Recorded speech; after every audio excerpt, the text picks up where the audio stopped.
कार्य है। नक्सलवाद, माओवाद लाखों युवाओं के भविष्य को तबाह कर दिया।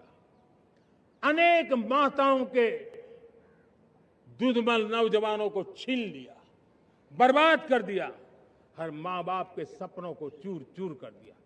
इस नक्सलवाद ने 4 दशक तक हिंदुस्तान के बहुत बड़े हिस्से को, बहुत बड़ी आबादी को दबोच करके रखा था। बंदूक के नोक पर दबोच करके रखा था। संविधान की धज्जियां उड़ा दी थी और देश के सामान्य नागरिकों की रक्षा में 3,500 से ज्यादा हमारी पुलिस के, सुरक्षा बल के जवान शहीद हो गए। युद्ध के अंदर जितने सैनिक मरते हैं उससे ज्यादा हमारे पुलिस जवानों को जान की बाजी लगानी पड़ी ताकि देश के सामान्य मानवी को सुरक्षा मिले। ये नक्सलवाद ने धरती को लहूलुहान कर दिया था। 2014 में आपने जब हमें मौका दिया, उसी दिन हमने संकल्प लिया था कि हम देश को नक्सलवाद से मुक्त करेंगे। और आज मुझे खुशी है कि नक्सली माओवादी हिंसा आखिरी सांस भी शायद रहने की अब तो ताकत नहीं रही है। पूरी तरह उसे खत्म करने की दिशा में जहां पर कभी नक्सलवादियों की गोलियां चलती थी, जहां पर कभी धरती रक्त रंजित रहा करती थी, आज उसी नक्सल क्षेत्रों में, उसी इलाकों में नक्सल मुक्त होने के कारण विकास, विश्वास और प्रयास का तिरंगा लहरा रहा है। मेरे प्यारे देशवासियों, लेकिन इस चुनौती को हमने कम नहीं आंकना है। इस चुनौती से हमें और भी सावधान रहने की जरूरत है। वर्षों तक देश की सत्ता में माओवादी सोच के लोग गलियारों में अपनी जगह बना करके बैठे थे। सरकारी कमेटियों में सलाहकार के रूप में भी ये माओवादी सोच ने नीतियों को प्रभावित किया था। मेरे प्यारे देशवासियों, जंगलों में हमें हथियारी नक्सलों का खात्मा बुलाने में, उस संकट से देश को मुक्त कराने में सफलता मिली है। लेकिन हथियारी नक्सल तो गए, लेकिन दिमागी नक्सल, ये दिमागी नक्सल मौके की तलाश में है। हिंसा, अराजकता के वो रास्ते खोज रहे हैं। समाज को गलत राह पर घसीटने के लिए भांति भांति के दांव कर रहे हैं। इन दिमागी नक्सलियों को पहचानना होगा, इन दिमागी नक्सलियों को आइसोलेट करना होगा और राष्ट्र को विकसित राष्ट्र बनाने की मुख्य धारा की ओर देश की युवा पीढ़ी को जोड़ना होगा। मेरे प्यारे देशवासियों, सुरक्षित भारत बनाना हम सबका दायित्व है। चुनौती सीमा के भीतर हो या सरहद से बाहर, भारत हर परिस्थिति के लिए तैयार है। आज युद्ध का नेचर बदल रहा है। अब युद्ध सीमा पर ही होता है, गारंटी नहीं है। आज युद्ध सीमा के अंदर, कहीं रिफाइनरी पे जाकर के, कहीं बैंकिंग सेक्टर को जाकर के, कहीं डेटा सेंटर को जाकर के, एक प्रकार से लड़ाई का नया रूप, इंफ्रास्ट्रक्चर तोड़े जा रहे हैं, फैक्ट्रियां तोड़ी जा रही है। हमने मिशन सुदर्शन चक्र की पिछले सालों घोषणा की थी। बहुत तेजी से उस पर काम चल रहा है। आज डिफेंस एक्सपोर्ट हमारा करीब 50 गुना बढ़ा है। करीब 100 देशों में हमारे अस्त्र शस्त्र पहुंच रहे हैं। वैश्विक पटल पर भारत की प्रतिष्ठा धीरे धीरे बढ़ रही है। बदलते हुए समय में अस्त्र शस्त्र की तरफ काम करना है, सैन्य बलों का सामर्थ्य बढ़ाना है, लेकिन साथ साथ नागरिकों को भी तैयार करना होगा। पिछली शताब्दी के युद्धों के अनुरूप जो सिविल डिफेंस की व्यवस्थाएं हमारे देश में विकसित हुई है, वो कालबाह्य हो चुकी है। और इसलिए मैं आज लाल किले से घोषणा कर रहा हूं कि हम आने वाले दिनों में सिविल डिफेंस का एक वाइब्रेंट नेटवर्क खड़ा करेंगे। आधुनिक व्यवस्थाओं से उनको परिचित कराएंगे। आधुनिक संकटों से नागरिकों को रक्षा करने की क्या व्यवस्था हो सकती है, एक बहुत बड़ा वॉलेंटरी फोर्स सिविल डिफेंस का आधुनिक चुनौतियों को पार करने वाला हम बनाने वाले हैं। मेरे प्यारे देशवासियों, राष्ट्र के निर्माण में आज हमारी बहनों बेटियों का योगदान हम सब के लिए बहुत बड़ा प्रेरणा का कारण बना हुआ है। फाइटर जेट हो या सिविल एविएशन, हमारी बेटियां सबसे आगे दिखाई दे रही है। खेलकूद का मैदान हो, हमारी बेटियां आगे दिखाई दे रही है। स्टेम एजुकेशन में भर्ती होने की प्रक्रिया हो, सबसे ज्यादा हमारी बेटियां आगे दिख रही है। आज सेना में भी एनडीए से जो बच्चियां निकली हैं, वो बड़े रौब के साथ देश की सेना का नेतृत्व करने का सामर्थ्य दिखाने लगी है। मेरी बेटियों की ताकत कैसी है।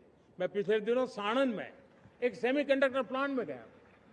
वहां आदिवासी बेटियां, देश के अलग अलग कोने से आई हुई बेटियां काम कर रही थी। वो उस गांव से आई थी जिन्होंने पासपोर्ट क्या होता है पता तक नहीं था। वो बेटियां विदेशों में गई, ट्रेनिंग लेकर के आई और आज चिप निर्माण का काम कर रही है और बड़े कॉन्फिडेंस, मैं जो उनका कॉन्फिडेंस देखा, मैं सचमुच में बहुत प्रभावित हुआ था। आज 3 करोड़ बहनों को हमने लखपति दीदी बनाने का लक्ष्य तय किया था, उसको पार कर लिया। अब हम 6 करोड़ लखपति दीदी बनाने के लक्ष्य को लेकर के आगे बढ़ रहे हैं। 3 करोड़ नई लखपति दीदी बनना मतलब ग्रामीण अर्थव्यवस्था में बहुत बड़ा बदलाव मातृशक्ति के द्वारा आने वाला है। मेरे प्यारे देशवासियों, आज पंचायतों में, नगर पालिका में, महानगर पालिका में बहुत बड़ी मात्रा में हमारी महिलाएं जनप्रतिनिधि बनकर के देश का मार्गदर्शन कर रही है, समस्याओं का समाधान कर रही है, बहुत ही सक्षम नेतृत्व दे रही है। और इसी को ध्यान में रखते हुए हमने पार्लियामेंट में नारी शक्ति वंदन अधिनियम पारित किया था, लेकिन किसी न किसी कारण से राजनीति के अखाड़े में पिछले 40 साल से ये सपना हमेशा राजनीतिक अखाड़े का शिकार हो गया है। मैं देश के सभी राजनीतिक दलों से आज लाल किले की प्राचीर से तिरंगे झंडे की छाया में खड़े होकर के प्रार्थना करता हूं, आग्रह करता हूं,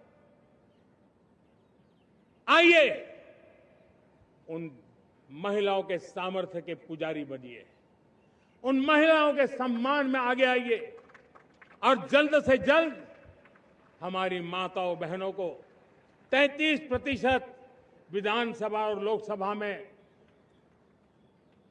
उनको प्रतिनिधित्व मिले, वे भारत की नीति घड़तर के अंदर अपना योगदान दे।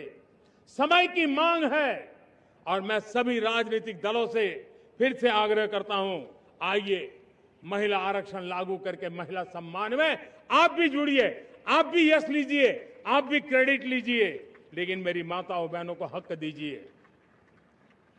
मेरे प्यारे देशवासियों, विकसित भारत का संकल्प तभी पूरा होगा जब विकास अंतिम व्यक्ति तक पहुंचेगा। 2014 से पहले सिर्फ 25 करोड़ लोगों के पास सोशल सिक्योरिटी का कवर था, सिर्फ 25 करोड़ के पास।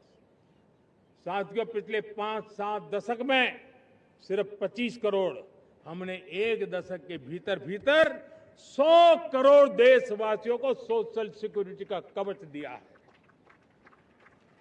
आयुष्मान भारत योजना से 70 साल की उम्र के बुजुर्गों से भी आज 5 लाख रुपए तक मुफ्त दवाई की व्यवस्था हो रही है। करोड़ों परिवारों को इसके कारण बहुत बड़ी सुविधा मिली है। और इस आयुष्मान कार्ड के कारण 2 लाख करोड़ रुपया जो दवाई और ऑपरेशन के पीछे खर्च होना था, वो मेरे परिवारों के बच्चे हैं। वो गरीब परिवार है, वो मध्यम वर्ग के परिवार है, उनको इतनी बड़ी। मेरे प्यारे देशवासियों, आज मुझे एक काम के लिए आपकी मदद चाहिए। मैं आप सबसे एक मदद मांग रहा हूं। सभी नौजवानों से मैं चाहता हूं कि आप इसका नेतृत्व करिए। आपका 1 या 2 घंटे देश को बहुत बड़ी शक्ति देने वाले हैं। आपको लगेगा 1-2 घंटे में मैं देश की क्या शक्ति, मैं बताता हूं। आप बहुत बड़ी शक्ति बनने वाले हैं। और इसलिए हर घर में वातावरण बने। इन दिनों देश में जनगणना का काम हो रहा है, सेंसस का काम हो रहा है, गिनती चल रही है। और गिनती सिर्फ आंकड़ों से बात बनती नहीं है, उसकी बारीकियों से नीतियां बनती हैं, योजनाएं बनती हैं, देश आगे बढ़ने की अपनी रूपरेखा तैयार करता है। और इसलिए सटीक जानकारियां होना बहुत जरूरी है। कभी कभी जो सरकार की तरफ से प्रतिनिधि आते हैं वो इतनी जल्दी में होते हैं, कभी स्पेलिंग एक लिख देते हैं, कभी अलग लिख देते हैं, और इसके कारण अल्टीमेट परिणाम हमें सही मिलने में दिक्कतें आती हैं। अब जब टेक्नोलॉजी अवेलेबल है और इस बार निर्णय किया है, आप स्वयं भी जनगणना में अपनी जानकारियां अपने मोबाइल फोन से भर करके दे सकते हैं। बाद में कोई बाबू आएंगे, कोई प्रतिनिधि आएंगे, आपसे चर्चा करेंगे, लेकिन आप परिवार के सब बैठ करके अगर डिजिटली अपना रजिस्ट्री करवा दे, सारी बारीकियां, स्पेलिंग में भी गलती ना हो, कोई भी जानकारियों में गलती ना हो, आप जितनी परफेक्ट जानकारी देंगे देश को आगे बढ़ने में बहुत बड़ी मदद मिलेगी।